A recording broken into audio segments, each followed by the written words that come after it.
नमस्कार साथियों, स्वागत है आप सबका माध्यम व्यूज में। खबर की शुरुआत करेंगे शहर को पॉलीथीन मुक्त करने के संकल्प के साथ। जी हाँ, बढ़ते प्रदूषण और बिगड़ते पर्यावरण के लिए भगवान नहीं बल्कि हम खुद जिम्मेदार हैं। अब इंडियन मेडिकल एसोसिएशन के अध्यक्ष डॉक्टर विजय पाल यादव अब कृत संकल्पित हैं शहर को पॉलीथीन मुक्त बनाने के लिए। इसके लिए उन्होंने अन्य संगठनों से भी आह्वान किया है कि वे आगे आएं ताकि हम पॉलीथीन मुक्त स्वस्थ अलवर को सपने को साकार कर सकें। नमस्कार, डॉक्टर विजय पाल हूं मैं। प्लास्टिक की वजह से हमारे देखिए पूरा शहर, अभी बरसात हुई थी तो एक वीडियो डाला था, उसमें देख रहा था पूरे शहर में रोड पे प्लास्टिक बिखरा पड़ा था। तो मेरा सारे अलवर के वासियों से, इवन गांव के लोगों से भी निवेदन है कि जो अपन शादी ब्याह में यूज करते हैं प्लास्टिक, उसको बंद करें सबसे पहले। जिसमें कि पानी पीने के जो ग्लास हैं वो प्लास्टिक के बिल्कुल ना लें। और वो एक तरह से, जैसे पहले आज से 30-40 साल पहले लोग प्लास्टिक की जूतियां पहनते थे सर्दी के टाइम में, वो कितनी खतरनाक थी, ऐसे ही ये बहुत खतरनाक है हमारे लिए। तो उसकी जगह कागज के ग्लास यूज ले या स्टील के ग्लास यूज कर सकते हैं, नहीं तो कागज के ग्लास यूज में ले, जिसका मुश्किल से 20-30 पैसे का डिफरेंस है एक ग्लास में, इससे ज्यादा नहीं। मैंने पता कर लिया है। दूसरा, जो सब्जी की कटोरियां हैं उनकी जगह स्टील की कटोरियां या क्रोकरी की कटोरियां यूज कर सकते हैं। और चाय के लिए छोटे कुल्हड़ यूज कर सकते हैं। इसलिए कृपा करके शादी में, मैंने अभी बात की है, नरेंद्र तिवारी जी हैं जो एसोसिएशन कैटरिंग के अध्यक्ष हैं, उन्होंने मेरे को पूर्ण आश्वस्त किया है कि हम बिल्कुल काम में नहीं लेंगे प्लास्टिक, आप बिल्कुल भी। रितुम्बरा रिसोर्ट ने तो मेरे को बोल दिया कि हाँ 100% आप मीडिया में बोल दीजिए कि रितुम्बरा में अब प्लास्टिक बिल्कुल यूज नहीं होगा।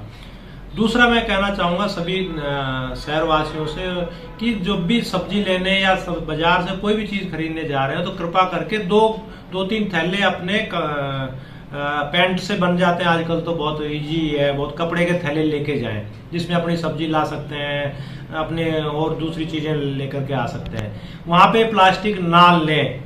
और बाई चांस ऐसा लग रहा है कि आप प्लास्टिक लेनी पड़ रही है तो कृपा करके उस थैली को घर पे जाके खाली कर लें और वापस उसको रीयूज कर लें और उसको उस रोड पे ना फेंके, बिल्कुल ना फेंके। हमारी गायें, हमारे जानवर, हमारे बच्चे सब बहुत ज्यादा पोल्यूटेड हो रहे हैं इस पॉलीथीन से। और इन दिनों शहर में शाम होते ही शहर के सब और धुआं ही धुआं नजर आता है। कुम्हार परिवार द्वारा बर्तनों को पकाने के लिए हवा में जिस ईंधन का इस्तेमाल किया जाता है उसके कारण क्षेत्र में श्वास के रोगी तेजी से बढ़ रहे हैं। ऐसे में स्थानीय लोगों ने कई बार प्रशासन को इस बार शिकायत से अवगत भी कराया, लेकिन अभी तक कहीं कोई सुनवाई नहीं हुई है। शहर के मध्य ये कुंभकार परिवार द्वारा हवा में किस तरीके का ईंधन इस्तेमाल किया जा रहा है ये आप देख सकते हैं। किस तरीके से काला धुआं जो प्रदूषण को दूषित कर रहा है, पर्यावरण को दूषित कर रहा है और प्रदूषण फैला रहा है। शिकायत करने के बाद भी नगर परिषद की ओर से कोई कार्रवाई नहीं हुई है। अलवर वासियों के दिल में अपनी अलग पहचान बना चुके त्रिहान ग्रुप खास आपके लिए लेकर आए हैं नगर विकास न्यास अलवर द्वारा अनुमोदित अलवर की बेहतरीन अफोर्डेबल आवासीय योजना, जिसमें आपके लिए उपलब्ध है सुरक्षित जीवन शैली, वो भी सिर्फ नाम मात्र की कीमतों में। कोई भी मन बनाने से पहले साइट विजिट जरूर करें, क्योंकि फ्लैट की कीमत है सिर्फ 5,15,000 रुपए से शुरू। अलवर भिवाड़ी मेगा हाईवे पर स्थित ये टाउनशिप आपके लिए पूरी तरह से सेफ है, जहां आपको मिलेंगी चौड़ी सड़कें, हरे भरे गार्डन, मंदिर और गुरुद्वारा। तो जल्दी कीजिए, सीमित फ्लैट्स उपलब्ध।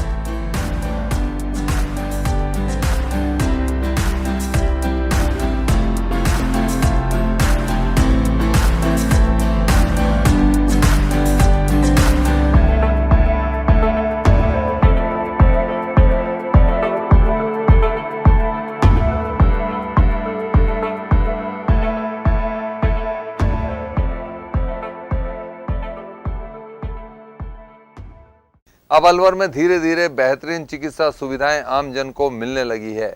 ऐसे में मल्टी स्पेशलिटी हॉस्पिटल में नई तकनीक की मशीनों से लोगों का उपचार किया जा रहा है। सानिया हॉस्पिटल में पथरी का बिना चीरा फाड़ी के ऑपरेशन होना शुरू हो गया है। पहले अलवर के लोगों को इस सुविधा के लिए अलवर से बाहर जाना पड़ता था, लेकिन अब लेजर से दर्द रहित पथरी का ऑपरेशन अलवर के सानिया हॉस्पिटल में किया जा रहा है। ये एक सराहनीय प्रयास है।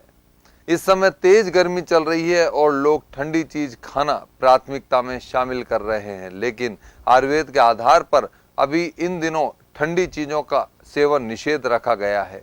आयुर्वेदाचार्य डॉक्टर अनिल जैन ने बताया कि अभी लोग ठंडे पेय पदार्थों से बचें, क्योंकि ग्रीष्म ऋतु अभी आगामी 15 मई से शुरू होगी।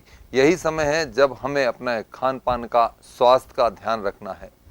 आयुर्वेद के मतानुसार 6 ऋतुएं होती हैं, जिनके हिसाब से हम स्वस्थता का पालन करते हुए चले हुए आ रहे हैं। अभी मौसम को देखते हुए सभी लोग ये मान के चल रहे हैं कि ग्रीष्म ऋतु आ गई, लेकिन आयुर्वेद के मतानुसार यदि अपन लोग बात करेंगे तो अभी बसंत ऋतु चल रही है। तो निश्चित रूप से अपन को अपने खान पान में बहुत ज्यादा एहतियात बरतने की जरूरत है। ये नहीं सोचें कि टेम्परेचर 45 हो गया, 46 हो गया, हम बहुत ज्यादा ठंडा लें, कोल्ड ड्रिंक्स लें। इन सब चीजों को अपन लोग नहीं लें। आप खुद इन दिनों महसूस कर रहे होंगे कि जो भी आदमी इन दिनों ठंडा पी रहा है और आइसक्रीम खा रहा है, कोल्ड ड्रिंक्स पी रहा है, वो निश्चित रूप से जुकाम, खांसी, बुखार इन सब से पीड़ित चल रहा है। इसलिए सामान्य रूप से अपन मटके के जल का ही पानी काम में लें। बहुत ज़्यादा ठंडी चीज़ों का अपन लोग प्रयोग नहीं करें। सुबह उठ के मैं तो कहूँगा कि उल्टा ऊष्मपान करें। अपन लोग हल्का गुनगुना जल लें। हल्का गुनगुना जल लेने से क्या होगा कि जो आपका एक रात्रिकालीन जो कफ एक तरीके से इकट्ठा होता है, वो सुबह पेस्ट के साथ साथ ब्रश जब अपन लोग करते हैं तो उसके साथ साथ निकलेगा। तो अपन को निश्चित रूप से खान पान का, इन सब चीज़ों का ध्यान रखें। सामान्य रूप से अपन लोग भोजन करें, बासी भोजन नहीं करें, ये ध्यान रखें इस ऋतु। बुधवार को शहर के अंबेडकर नगर स्थित भारतीय जनता पार्टी के नवनिर्मित कार्यालय का शुभारंभ किया गया है, जहां वर्चुअल सिस्टम से भाजपा के राष्ट्रीय अध्यक्ष जेपी नड्डा ने विधिवत इसका उद्घाटन किया। इस दौरान भाजपा के राष्ट्रीय स्तर के पदाधिकारी गण भी मौजूद रहे। इस दौरान जयपुर ग्रामीण के सांसद राज्यवर्धन सिंह राठौड़ ने कहा कि आज 10 जिलों में भाजपा के नवनिर्मित कार्यालयों का शुभारंभ किया है। सभी पदाधिकारी और कार्यकर्ताओं को एकजुट होकर जनता की सेवा में अपने आप को समर्पण किया जाना ही इसका मुख्य संकल्प है। सबसे पहले तो अलवर जिले के अंदर आज भाजपा भारतीय जनता पार्टी के कार्यालय के उद्घाटन के समारोह में हम सब यहाँ इकट्ठे हुए। एक साथ राजस्थान के 10 भारतीय जनता पार्टी के कार्यालयों का उद्घाटन हो रहा था, जो हमारे राष्ट्रीय अध्यक्ष जेपी नड्डा जी हनुमानगढ़ से कर रहे थे। 4 कार्यालय हैं जिनका शिलान्यास हुआ है। 3 कार्यालयों का पहले ही उद्घाटन हो गया था। तो भारतीय जनता पार्टी के सभी कार्यकर्ताओं को बधाई और शुभकामनाएं कि ये सेवा सदन है, सेवा भवन है, ये एक मंदिर है, जनता जनार्दन का मंदिर है, जहां जनता अपनी समस्या लेकर आएगी और भारतीय जनता पार्टी के कार्यकर्ता उनकी पूरी मदद के लिए यहाँ पर उपलब्ध रहेंगे। साथ ही देश की सबसे बड़ी पार्टी है, इसलिए भारतीय जनता पार्टी के कामकाज पे नज़र रखने के लिए भी और अपने सुझाव देने के लिए भी, ज़मीन से जुड़े हुए सुझाव देने के लिए भी। दोस्तों, कोविड अभी गया नहीं है, इसलिए 2 गज दूरी, मास्क है जरूरी। देखते रहिए माध्यम। नमस्कार।